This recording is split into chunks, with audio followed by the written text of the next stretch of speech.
শুভ দুপুরে শুভেচ্ছা সকলকে জানাচ্ছি। তো ফাইনালি আমার আজকের মেনু রেডি। যারা যারা লাঞ্চ করবে চলে আসতে পারো, হয়ে যাবে। আর আজকের মেনু কেমন হয়েছে অবশ্যই কমেন্ট করে জানাবো।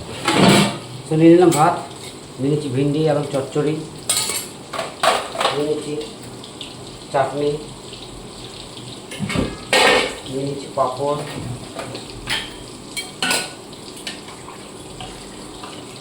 নিয়ে নিচ্ছি ডাল, নিয়ে নিচ্ছি কাঁচা লঙ্কা, লেবু, পেঁয়াজ,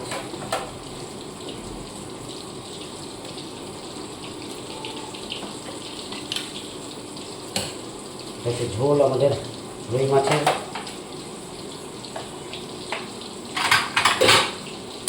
আর সাথে আছে চিকেন কষা। যার যেটা ইচ্ছা পেয়ে যাবে, চলে এলেই পেয়ে যাবে। তো আজকের মেনু প্লেট কেমন হয়েছে অবশ্যই কমেন্ট করে জানাবে। আর যারা যারা লাঞ্চ করবে চলে আসতে পারবে। Thank you very much my dear all friend, love you all.